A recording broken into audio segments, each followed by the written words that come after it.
Alright guys and girls, if you are back here, then you know what's up. This is part 7 of our Ultimate Tiermaker Challenge. So with that being said, let's dive right in. Alright, and like we always do, we want to take a quick peek of the artist who charted last, and that is none other than Richmond, Virginia's very own iconic parody metal band, Gwar, with a fitting D tier rating. Alright, now that that's out of the way, let's take a look at our first band of the day, which is Haken. These guys, I've actually started hearing about them a little bit more in the past month or so. These guys are a bunch of lads from jolly old England that are producing some rather mainstream and very popular progressive metal. They're a very unique band from what I can tell. The reviews of their music by most fans and critics are very positive. You don't hear much bad about them. And the one thing that is duly noted is they are not trying to reinvent the wheel, so to speak, when it comes to progressive metal, which is actually kind of refreshing in the grand scheme of things, because a lot of your progressive bands are just trying to push the boundaries, which is what progressive is all about. But sometimes less is more, and that's kind of the beauty and the simplicity of their music. That being said, there's some really incredibly technical stuff going on. And that being said, they're a newer band, so they are gaining repertoire, but from what I understand from their time releasing records and just from the content that they have released, they're a very consistent and very respected band, and for that, they are a D tier rating. Now, in time, if they continue the trend of their consistency and the quality of the music that they release, I can definitely see these guys higher up on the list. But for right now, they are a respected and very popular D-tier band. This next one is Hansel and Gretel, which is a fairy tale, I do believe. I've never heard of the band by the same name, so I'm going to need help with this one. It goes straight into no context, as well as the next one, Harakiri for the Sky. This is the first time I've ever heard of them, so they're going straight into no context. Alright, this is actually a really, really interesting and honestly kind of a humorous band for me to go over. This is Heathen. This is a thrash band that came out of the Bay Area around 1983, around the same time Metallica's first record came out. And the funny thing about them is, honestly, this band is more like the home for underloved and underused Exodus members, because there is so much Exodus in this band. Basically, this is the stepchild of Exodus as far as music is concerned. Not only were they influenced by Exodus, they've had several members come and go that were actually in that very seminal thrash metal band. Paul Bailoff, the late Paul Bailoff, was a vocalist for both Heathen and Exodus. You have Lee Altus, the original member, guitar player that's currently in the band in Exodus, and has been in Exodus since about 2005. And then you also have Craigan Lum, I don't know how you say his last name, who was a touring guitarist for Gary Holt for a few years, or for a little while at least, but he is a member of Heathen. So you've got a lot of Exodus. At least 3/5 of the band is Exodus, and you see these kind of people come and go. That being said, they never really broke out in a very popular or very mainstream sort of way. They've been underground for pretty much their entire career. I do believe they're still together, but that being said, they're probably one of the most undersung thrash metal bands of the U.S., and for that, they get an F tier rating, despite how cool their logo is, because God knows their logo is awesome. I don't know why I am the way I am about logos, but I am. These guys are definitely an F. That being said, I don't think they're a terrible band. They just never got any love, and they just kind of gotten overshadowed by pretty much everyone else that was making that similar type of music at the time. Okay, what is that? Hell Ripper. We're going to rip that one straight into no context.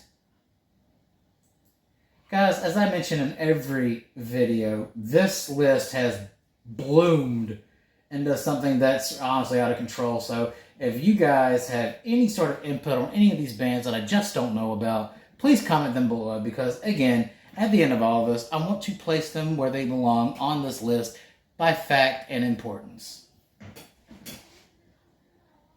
Alright, this band has to be mentioned. This is a very iconic, old school German Teutonic thrash band. This is pre the big four of German thrash, whom we've already discussed in the past few videos. This is Holy Moses, and probably one of the most identifying and honestly most celebrated features of this band is their vocalist, Sabrina Clausen. They are a female-fronted thrash metal band that started around 1980. As far as I know, their last release, their last album was in 2003, or their last little bit of activity was around 2003. Or no, 2023, I'm sorry.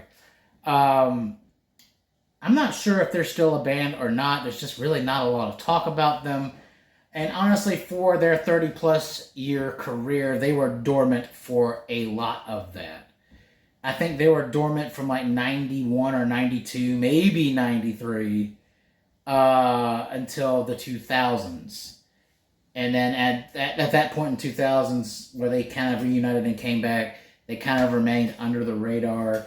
And I think a lot of that kind of goes, as far as their 80s stuff is concerned, I feel like a lot of their under-known work is because of something I mentioned in the last video when I talked about Doro.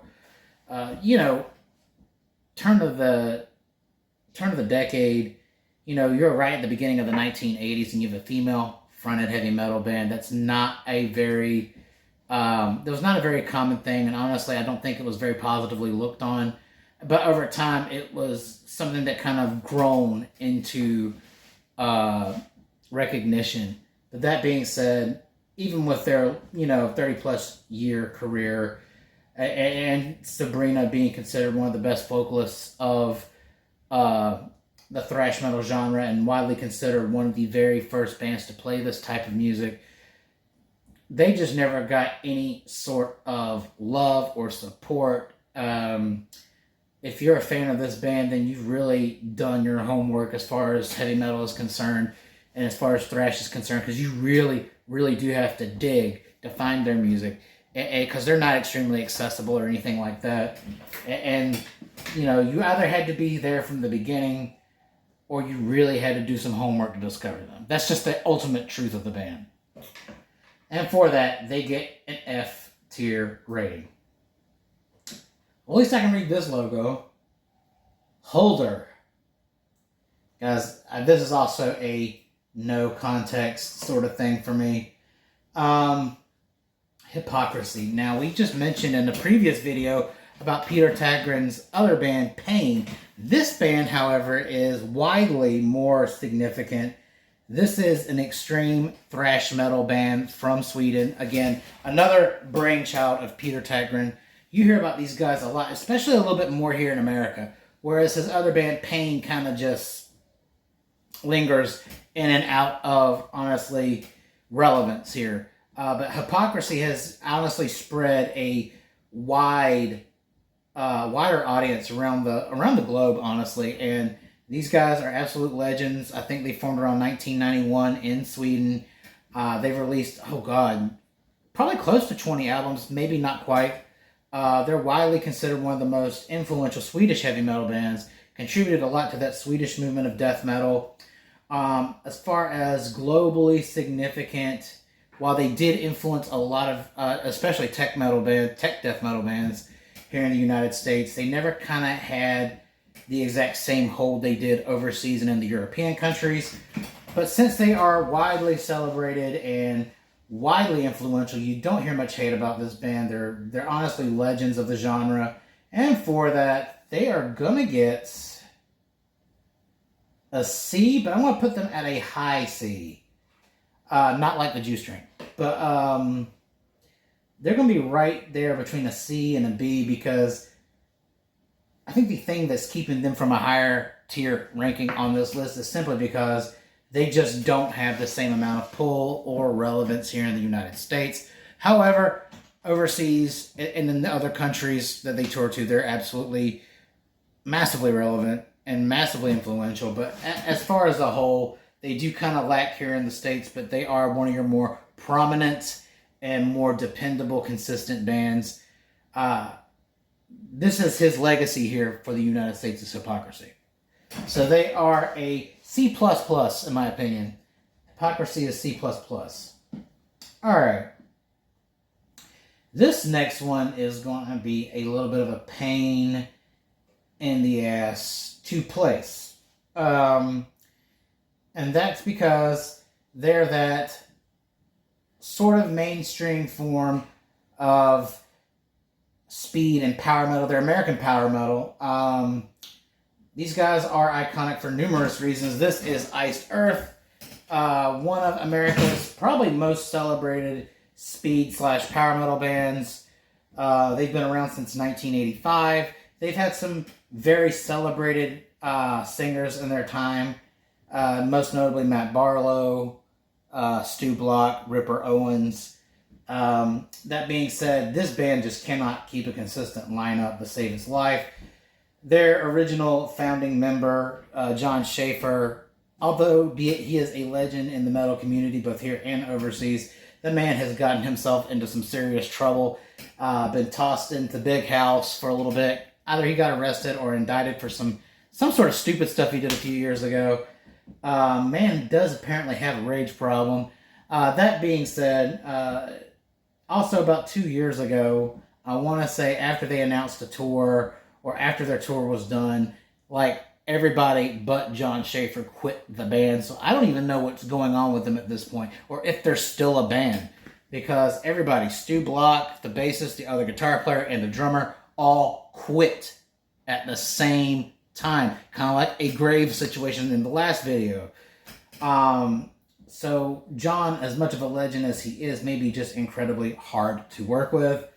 But outside of the controversy that's currently surrounding John and Iced Earth, they are probably one of your more notable speed and power metal bands, especially from America, because if you guys have been watching this video series, you will know that, in general, that the United States, for whatever reason they have, absolutely does not see power metal in a positive light, and I don't know why.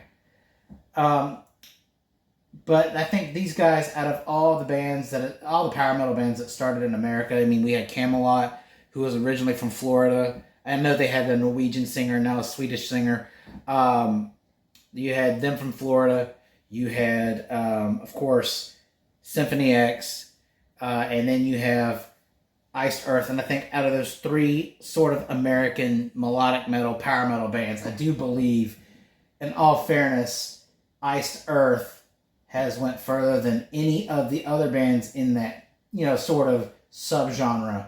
So they're going to be up higher on the list. I'm currently trying to find where Symphony X is because I can't remember where I put them. I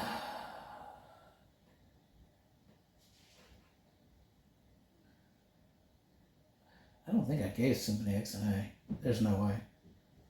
Pardon, as I try to find this band in the sea of logos.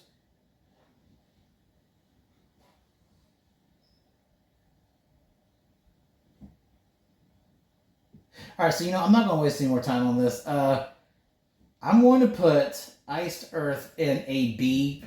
Get away. I'm going to put Iced Earth in a B tier rating if I can find them again. Alright, there we go.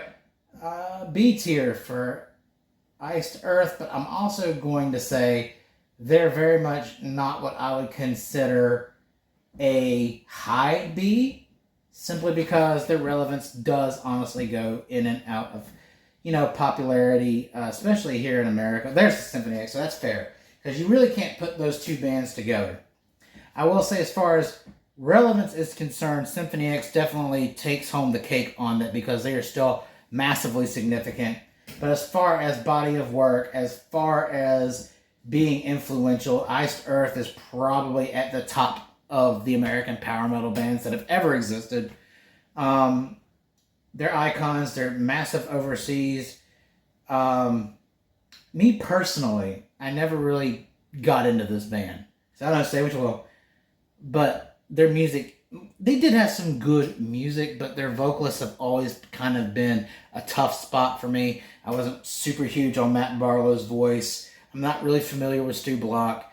But Ripper, the two albums they did with Ripper Owens were pretty good from the songs that I heard from that. But anything outside of those Ripper era records, and I did try to listen to them because of how big they are and how influential they are, but I just could not really get into it. It's one of those things where the vocalist does not match the music that's being made.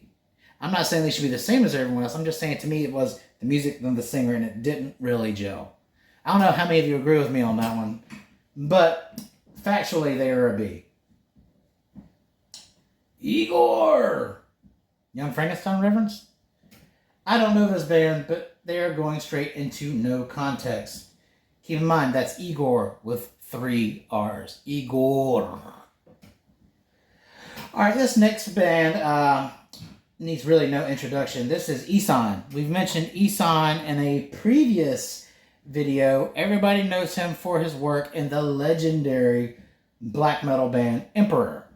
Ihsahn also has a solo band that's just his vision. I do believe, the last that I've seen, that he is still doing work with Emperor as well as Ihsahn. This man is an absolute legend. His name exceeds him. Very influential figure here in America as well as overseas. You hear about Ihsahn all the time. A real trailblazer as far as black metal is concerned. One of the most legendary figures in the entire subgenre. The one big defining feature for Ihsahn and his band Emperor is the fact that they never kind of went into more of the speed sort of aspect of black metal. I mean, yes, they did have speed type elements, but they kind of celebrated and popularized more of a progressive and technical form of melodic black metal, and sometimes atmospheric. These guys, both Emperor and Ihsahn, have both done so much for music. Now, that being said, Ihsahn's solo project is nowhere near the level of importance as Emperor. He's still kind of living under that shadow. And honestly, I don't know if this was even an attempt to rival what he did in Emperor. And for that, it gets a D tier rating because it is consistent. It is good. It is important. It's more of a continuation of his vision for black metal, but it will never rival or even compete to the contributions he's done to music within Emperor. I mean, there's no doing that. Now, I've heard of this band. This is Impaled Nazarene. This is a Finnish black metal band. And honestly, these guys are honestly small time. Despite the level of influence they have claimed to have, you take a look at their listener pool and trying to find a solid fan base for them, and it's very small. They are important. They're very massive and iconic in their homeland of Finland. This was a band that this is a band where Alexi Laiho once played in. If you're familiar with him, he is the founder and metal legend for Children of Bodom, who is no longer with us.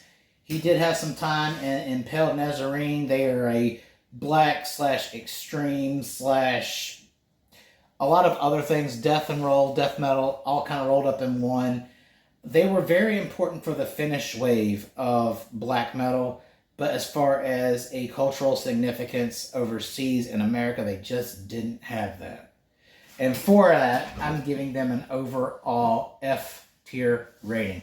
Again, I'm not trashing these guys. I understand their importance.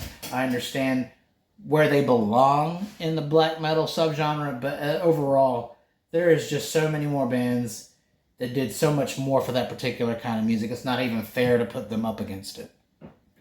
F tier rating for Impaled Nazarene. I can't believe I forgot the name that quickly. Alright, this is a very important death metal band. This next band is Incantation, one of, I assume, the big four. Everybody has a big four. I don't get it. of New York death metal. Remember, I talked about a New York death metal wave, which is a subculture of death metal, but it is important to the genre. We talked about Suffocation, and Suffocation was probably one of the most prominent bands out of that late 80s, early 90s wave of death metal. And these guys were right behind them. This is Incantation. They have done a lot as far as extreme death metal, as far as technical and honestly groove-oriented death metal. These guys are still incredibly relevant today. They have a wide audience, both here and overseas. But I don't think overall, because you got to compare significance and range of influence. Where did I put Suffocation? I want to say they were like a C or yeah. I've got to be fair when we're doing these big fours, because you can't discredit them for what they've done. Okay, so yeah, Suffocation was a C. I honestly think that Incantation was a little more successful, popularity-wise, than Suffocation. But the reason why Incantation is getting a D is because Suffocation was credited as being one of the first bands to create American grindcore and hardcore music. They introduced the breakdowns that kind of redefined and are still absolutely relevant. Now, while Incantation was absolutely influential, they didn't reinvent the sound of death metal in the same way as Suffocation did. And for that, they get a D tier rating. That being said, I'm giving them a top of the top, if I quit doing that, D tier rating. I would say these guys are absolutely a D++. If you guys want to yoke them in with the C tier, I definitely would recommend that. I kind of don't feel comfortable putting them at the D tier, but when you look at range of influence in that New York subcategory of death metal, Suffocation honestly did do more to reinvent and pioneer the extreme metal movement. And guys, without Suffocation, you wouldn't have a lot of that grindcore stuff we have now. The breakdowns, that's what Suffocation brought to the world. And so they did revolutionize the face of music in a very big way. That's resounding. And I feel like Incantation is right behind them. So no disrespect and no hate. Infected Rain, I wouldn't be standing out on that. That's No Context, and we are drawing close to the end of the 8th row of No Context artists. Please, guys, if you know anything at all and you can help me out with this, I would definitely appreciate it. Also, keeping the No Context bar open is Insomnium. I've never really heard too much about these guys. I don't really know anything about them. So they're going straight into the No Context bracket. Now, the next band was a once important band. This is Intronaut. This is extreme sort of prog metal that also that also combine influences of jazz and other types of technical music. These guys were really pushing the boundaries of what was progressive metal. I remember hearing about them a lot in the earlier 2000s. They were very mainstream and they were very popular, and they were just everywhere. You saw them on pretty much every kind of metal magazine. You saw them online. You saw them in Guitar World magazine all the time. And then all of a sudden they disappeared.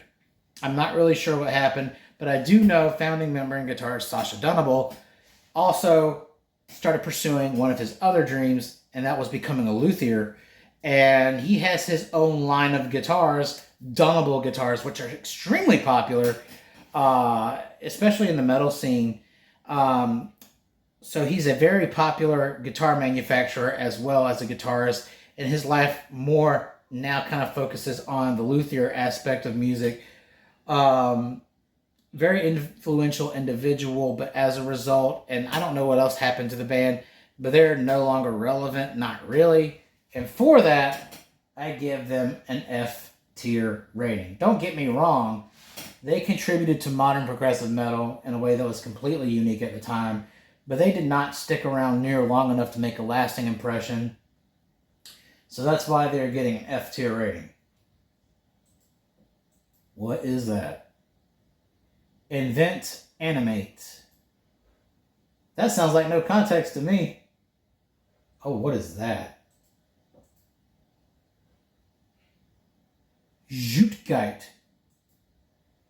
That sounds kind of, I guess, German, but that also sounds unpleasant. So that's going into no context. I might as well just keep that no context wrong because I got a feeling this belongs. Kardashev. Sounds kind of Russian. Sounds kind of like no context too, and we've officially broken our 9th row of no context artists. That's a lot of no context just in the first half of this video alone. That's crazy. This next band really needs no introduction. This is one of the most iconic death metal bands out of Canada. This is Cataclysm. They are melodic. They are groove oriented. They have broken a lot of boundaries that a lot of other Canadian bands haven't done. You hear about them all the time. And two of the things that I will absolutely tell you is the most recurring themes that I hear in reviews of this band. And that's one, their use of melodies, their use of groove, and honestly, the absolutely amazing guitar playing of Jean-Francois. These guys are from the French Canadian part, because every last one of these guys seems to have a very French name. And these guys have, again, they've kind of helped redefine the gears of what death metal is supposed to be. They're still making these massive tours and headlines. They play a lot of festivals. They are an iconic band within that melodic and extreme death metal genre. This name is seen almost everywhere. That being said, they didn't exactly pioneer into a lot when it comes to death metal. They just kind of repopularized and kind of reintroduced certain other elements of metal into their brand of death metal. It's one of their best and most defining features. They are definitely a best in class, and for that, they get an A tier rating.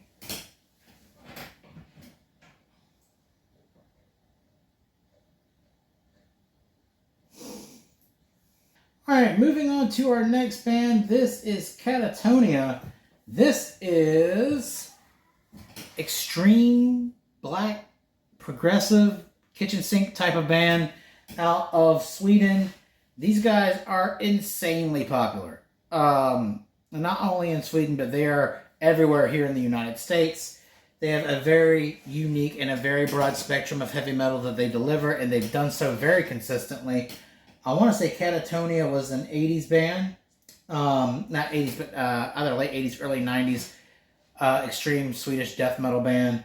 And they've just consistently released great music throughout the years. They're icons, rather. I can't talk.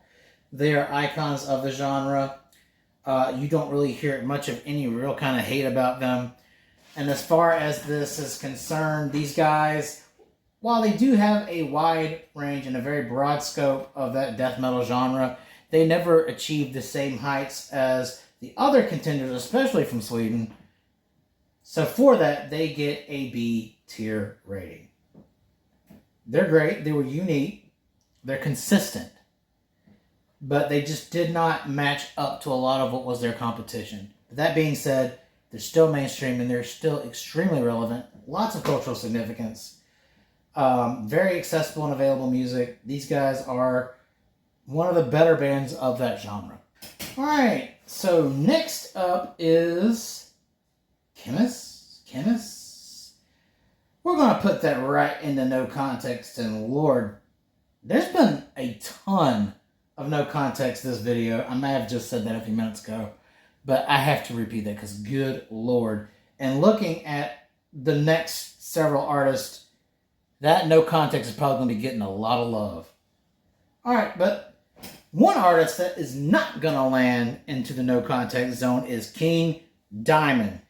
No introduction needed. The man is an absolute legend.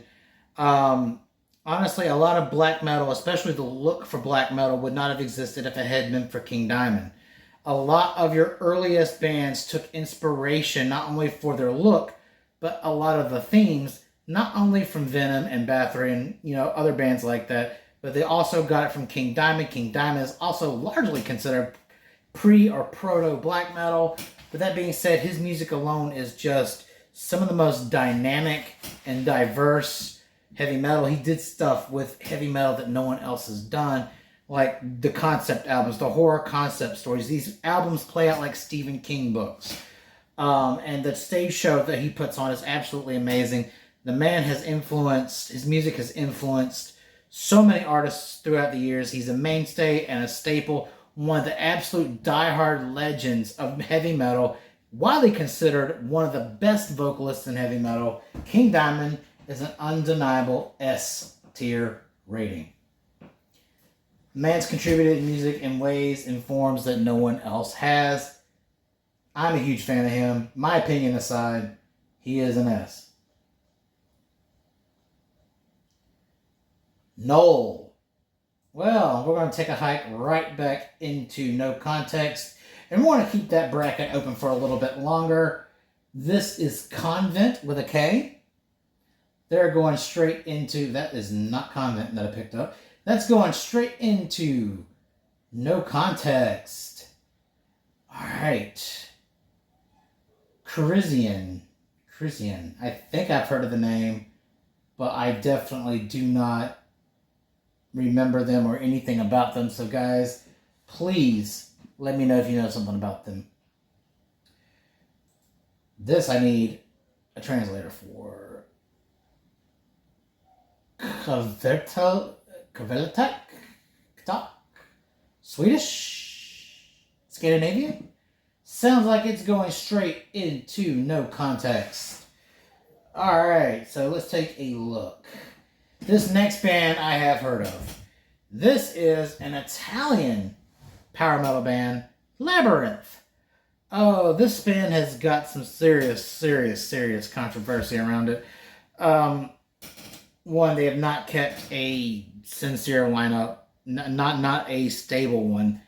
Also, according to what I have researched today, they have changed styles, and when they did, they kind of polarized their audience. I'm not really sure what style they changed to from power metal. I mean, I don't think it was a lasting thing because they're still power metal right now, I do believe. But whenever they did change their genre swap up, when they did that, I think they alienated and polarized a lot of their fans. Honestly, for a band that's regarded as influential and respected, their numbers are really small. Like, their listener pool on Spotify is super small. Their social medias are really small. And when you try to find stuff about the band as far as a fan base, as far as influence, as far as, any of that type of stuff, what I did find is they are rather a large band in their native Italy and some of the surrounding countries. They never did get anything of a solid foothold here in the United States. You really don't hear about them anymore. And until I researched them earlier today, I didn't know they were actually still a thing. But they're still kicking. The newer music that they've released here in recent times, I hear, have been really good and strong releases, very well respected, considered really good. But this band overall does not have a solid, positive consensus from both the fans and the critics. It seems to me that what momentum they had, they lost a lot of whenever they changed everything up and became somewhat of a different band. Even though that they've kind of reformed and found themselves again, I don't think they ever recovered what little momentum they had. And for that, they get an F.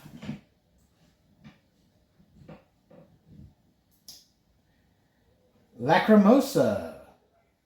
That's fancy. It's a fancy No Context. Wow, I can't believe I missed this one when I was doing my research. Misery Signals. I know they're a modern band. I know I've heard of them. But for the love of God, I haven't heard of them and haven't forever. I can't really speak on them. So if you guys know anything about Misery Signals, which I'm sure you guys do, please comment them below. I'll probably, at the end of all this, research this band. So, because I know they belong somewhere on this list. I do know that. As far as relevance, it's been literal years since I heard anything about them. So I don't know if they're still a thing or if they're even putting out new music. They were all over the place earlier in the 2000s, right when all those other grindcore bands and modern nu metal bands were kind of trendy and popular. I believe I've heard one of their songs years ago. I don't remember what it was. I don't remember liking it either. So they're falling into No Context. I can't believe I overlooked this band because I know I've heard of them. They were big at one point. I am going to research this. I'll tell you what. I'm going to research this band after this video, and in the next video, I will place them accordingly. Alright, this next one needs an absolute translator. It looks like a black metal band, and it is... Oh, it is! This is Leviathan. And there is something absolutely unique about this band. And the most unique thing is it's a one-man project. Yep. Excuse me. It's a one-man project from Colorado, of all places. All the studio albums, Jeff, I can't remember his last name. He sings and performs literally all of the music on all of the albums. So he plays all the instruments, does all the songwriting, does all the vocals, and I assume he has a touring band to back him up if he does go on tour. Even though I have heard of him and his band, I don't know much about his music. You don't hear about them quite frequently, and honestly, the last time I heard about this dude was nothing good, and you guys probably know what I'm talking about, and that was his indictment and I think imprisonment for the alleged strangulation / choking of his girlfriend, plus penetrating her with a tattoo machine. Yeah, give that some pause for a minute. Sounds like a class act. I mean, if you look at the guy, yeah, he looks like he might be a fan of that homegrown domestic violence. No hate. This is just inappropriate humor. But the fact that we are still hearing about his music and his legacy, I mean, God, I run a one-man band, and nobody hears about my music, but that's also because I'm not consistent, and I don't sing, so I give myself an F-tier rating. But for Leviathan, I mean, you really do have to give the man credit for what he's done. He's considered one of the most important musicians and one of the most important bands for the American wave of black metal in the 2000s. A lot of people credited him with the start of that whole American black metal movement, and that's still pretty fairly popular today. A lot of people said if Leviathan had not existed, we would not have American black metal at all. So for that, he's getting a C tier rating. The only reason he is not getting higher than that is, one, when you take the entire genre of black metal, he falls, that band falls just way below pretty much the giants from the first and the second wave. Hell, even the third wave of European and Scandinavian black metal. America does not belong on the same tier, and I'm not saying that with any kind of hate, but it's just, we cannot impact music in the same way because of what came before us and everything that's been done, unless it's something truly, absolutely innovative and will change that genre. And also, I do believe Leviathan's significance has taken a serious nosedive, and especially since those allegations, I don't know if anybody's talked about them since, because literally up until this list, it's been years since I heard about Leviathan. I'm not necessarily sure that is true, but at least in my circles, this band has been dead for a while, in the sense of relevance and significance. What is that? Lingua ignota. That's a mouthful. And that mouthful belongs to No Context. Lord Belial. I'm assuming that's black metal. And you guessed it, that's going straight into No Context because I've never heard of them before. What is this? That looks foreign. Los Males del Mundo. Sounds Mexican or Spanish AF. And it sounds like it's incredibly no context. Wow, what is that? Hold on, we're going to do a no context count here real quick. 1, 2, 3, 4, 5, 6, 7, 8, 9. That is the end of the 9th row of no context artists. That is crazy. What is this? This is Love Bites. Not the Def Leppard song, but a Japanese all-female sort of power metal, European style power metal band. Guys, these ladies are, one, they're huge in Japan. You hear about them maybe once every so often here in the United States.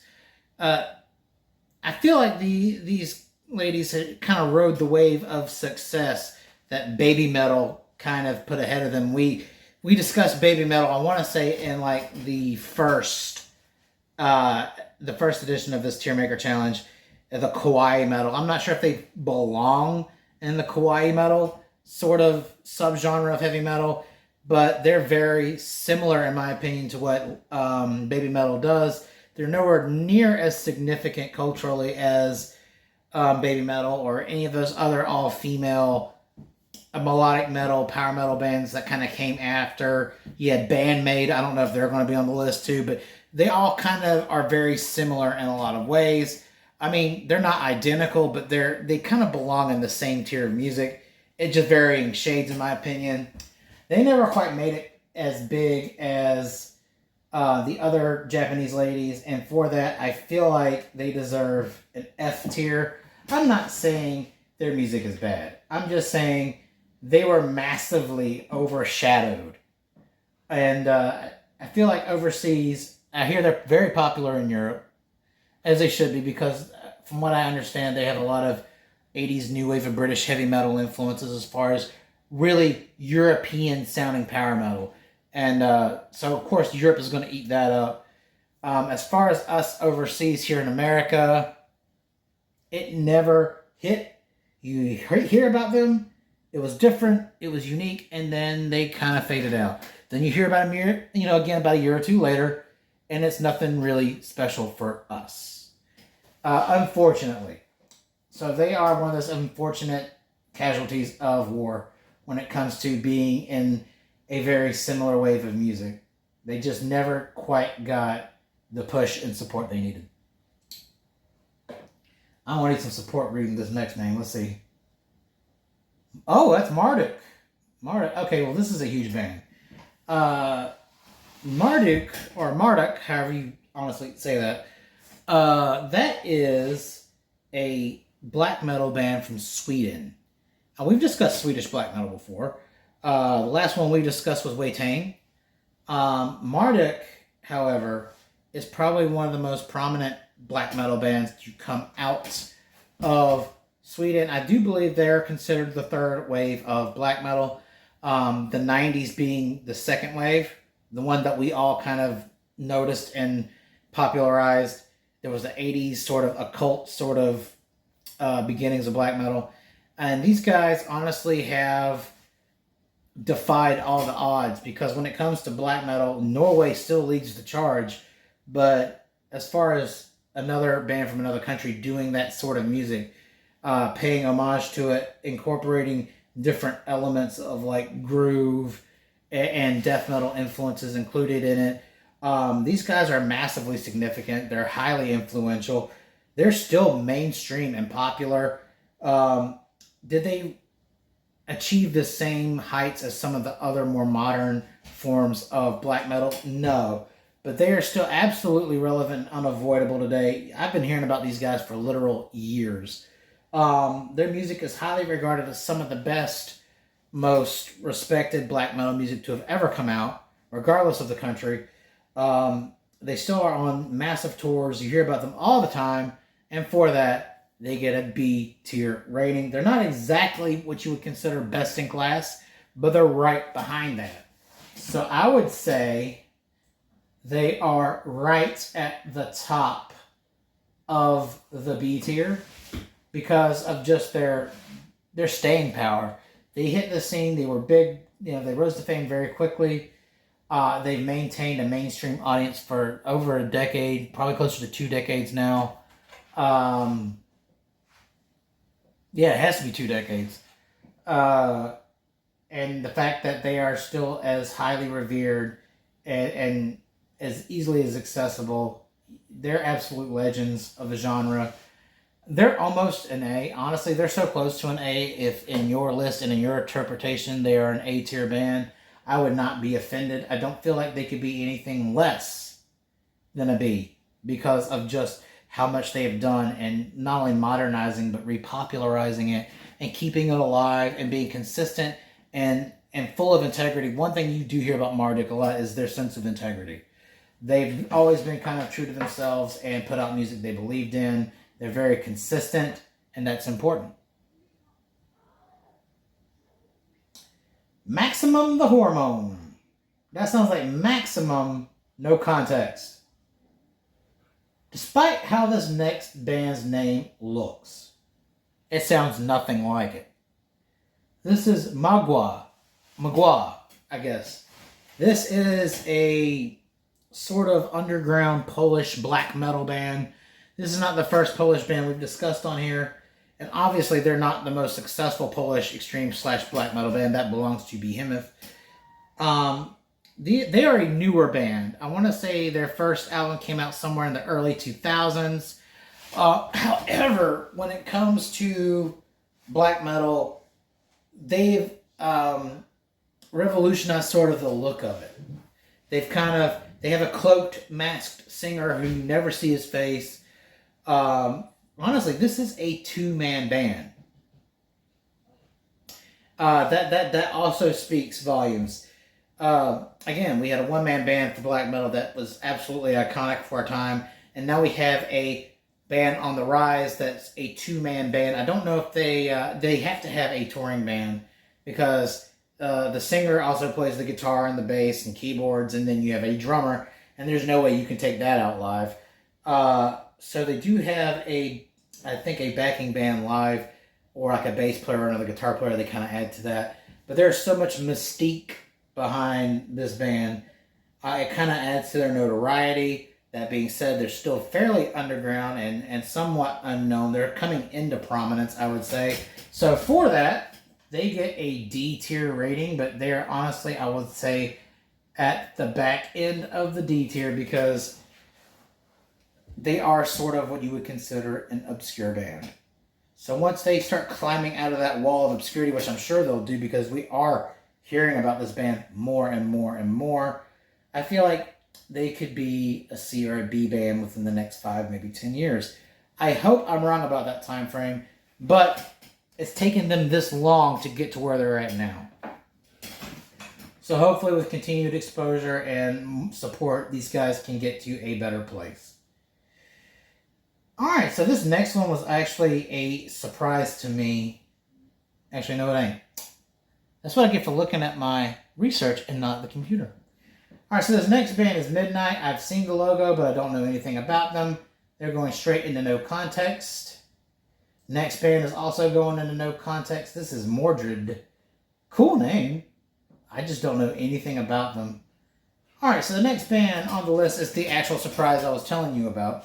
This is Mystic Prophecy. This is melodic power metal out of Germany. They're more of a modern band. They're one of the later power metal bands. I guess into the 90s, early 2000s sort of deal. I've heard their music before. I just don't particularly remember being wowed by it. And when I researched them earlier, it said they were kind of more appealing to the American style of power metal, which I guess that's why I'm not such a huge fan of it, because American power metal is not really what I would consider the best. No offense, America, but our power metal kind of sucks in comparison to the European stuff. But they kind of did play more to the American style of heavy metal. I didn't know they were as relevant and as popular as they were, but these guys are absolutely mainstream. They have a ton of listeners. Their fan base is huge, and it's global. It's here in America, and it's all overseas. They have pushed the boundaries of what power metal is supposed to sound like. They do have the speed element, but they kind of focus more on grooves and melody and atmosphere. So honestly, these guys deserve a bit higher on the list than I originally was going to give them, because I did not know just how huge this band is. So way to go, Germany. This is Mystic Prophecy, and they are getting a B tier. And I'm going to put them at the top of the B tier just because they've maintained that sort of relevance for a very long time. I want to say they've had a 20 plus year legacy. And for, honestly, most of it, they have been very well acclaimed, very well loved, and very widely received. Their music is extraordinarily accessible and available. They're very dependable. They're very true to themselves. And their style is wildly celebrated. So for power metal, you got to give Mystic Prophecy a B. If you give them an A, I'm not going to be upset about it, because I could see them living amongst some of these bands, but factually, I feel like they don't quite have it there yet. They ain't far from it, though. Oh, this next band is a band I just recently started hearing about. This is Ne Obliviscaris, and I hope I didn't chew on that too hard. This is, again, more Australian metal coming in today. This is a extreme progressive metal band from Australia. But this is one of them kitchen sink bands, as I call it. They were progressive. They were extreme. They had death metal influences. They even had black metal influences. Atmospheric, it's groove, it's everything. It's the freaking kitchen sink. That being said, I think that's probably why they are very well noted. However, this is a newer band. I do believe it's one of the more modern bands that have come out. They are acclaimed pretty positively. I don't really hear much that's bad about them. And honestly, the diversity of their music is another defining and honestly welcome feature. They are pushing the boundaries of prog metal in a way that I don't think anyone else is currently doing at the moment. And I feel like that's part of their consistency, and that's the other thing. Since they've been on scene, they've been completely consistent. They've released, by most people, very good work. I really haven't heard much bad about them, but it seems like they're still trying to find their way. They are one of those typical bands on the rise. So for that, Australia's Ne Obliviscaris, I am chewing on that, is going to get a D tier, ranking. It's not a bad thing. They're dependable. They're reliable. They are new. And I feel like they're trying to get to that next level to establish their importance and dominance on the extreme and progressive metal genres.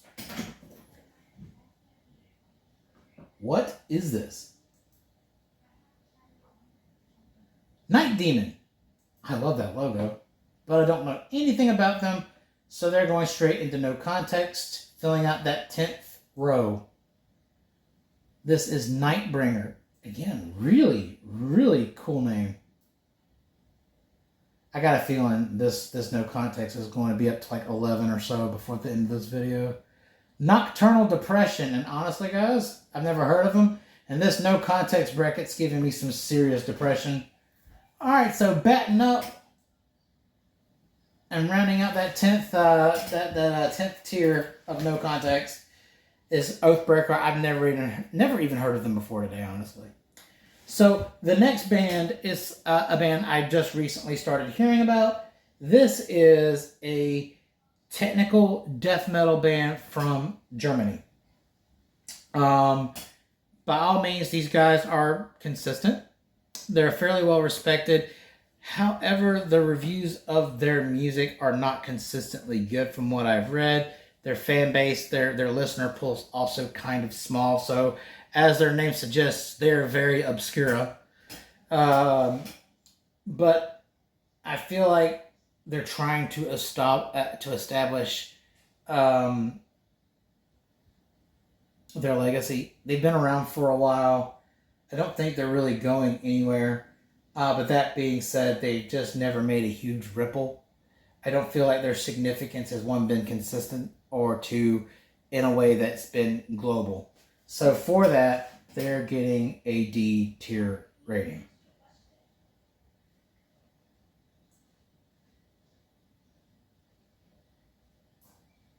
But they're like on the ass end of the D tier. I can see these guys being an F because they have been around for quite a while. It's just, I just don't think these guys ever broke through or made the breakthrough that they've desired to make.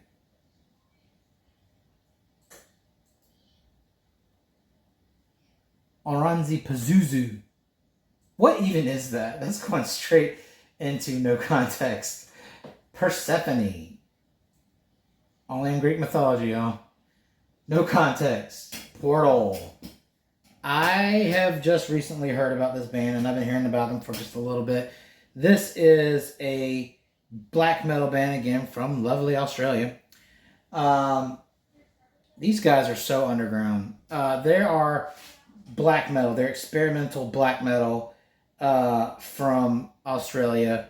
They do kind of shy away from some of the speed elements in favor of atmosphere and large reverb. And they are widely considered something called cavernous death metal. Who comes up with these terms? But these guys are considered cavernous death metal, experimental death metal. There's some doom elements in there. There's some progressive elements in there. That being said, they're nothing really special. There's not really a lot on this band. The fan pool, the listener pool, and just the significance and availability of this band is quite small. So for that, they are getting an F tier rating.